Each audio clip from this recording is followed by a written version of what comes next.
Hi everyone, just like the rest of the gaming world, we are looking forward to the launch of Starfield. I cannot wait, but I had a couple of questions, and especially after Bethesda announced that we will be able to traverse the entirety of planets. We can, if you want to set off on foot and walk the entirety of the world, the entire circumference, you can, but we can only do it on foot, or with your little jetpack, or with your spaceship. Well, we know the spaceship is cutscenes. Takeoff and landing are cutscenes, so that seems extremely tedious to travel a planet with cutscenes. So on foot, well, on foot is very tedious because you're going to be walking the entire time. Jetpack, well, that's mainly verticality. So you basically have these extremely slow methods to traverse the world. Why?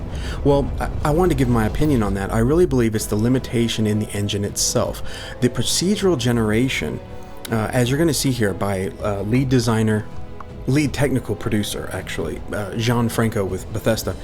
He's just listen to what he said. Have a listen here. Cool about this whole system that we generate the planet itself as a procedural content, but the handcrafted content itself comes as the player explore. Our system builds a planet as the player approaches it. We stitch together a block of terrain. After that, we have the system that adds interesting locations for the player to explore, creatures to encounter, and plants to pick up. Okay, so the engine is having to handle the procedural generation, mission systems, handcrafted assets, okay, and whatever else.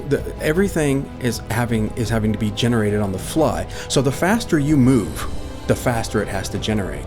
Now, maybe for high-end PCs, that's not an issue, but for consoles, it most certainly would be. And we see this in another game. If you look back to the procedural generation constraints of, say, No Man's Sky, have a listen to what Sean Murray of Hello Games says about the procedural generation engine in No Man's Sky. Is just the time it takes to generate the world around you. So I can actually go much faster if I hold down the left trigger. I'm just in debug cam. I can go a lot faster, and you can see the player will never be able to go this fast, but you can see I start to outrun the world, right? Mm-hmm. But then if I stop, you'll see the world generate around me. Okay, so there are limitations. Now, of course, in No Man's Sky, the planets, I don't know if the planets are smaller in No Man's Sky or in Starfield, but the point is, you reach a point in travel, in speed, the speed that these worlds are having to generate. Can the hardware, can the engine keep up with it? And I think if we had land vehicles that could fly or go really fast, I think that, we're already talking about 30 frames a second, according to Todd Howard. So imagine if you're trying to fly through these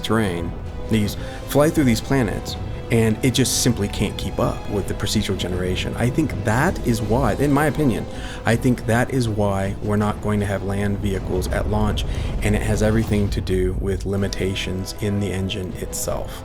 Let me know what you think in the comments. I would love to hear it, but I couldn't wrap my head around why. Why can we traverse entire worlds, but there is not one damn land vehicle? It makes no sense to me unless you think of it in terms of technical constraints. But like I say, let me know. I'd love to hear what you guys think, and I cannot wait regardless. Cannot wait until the launch of Starfield. Hope you guys have a great day. See you next time.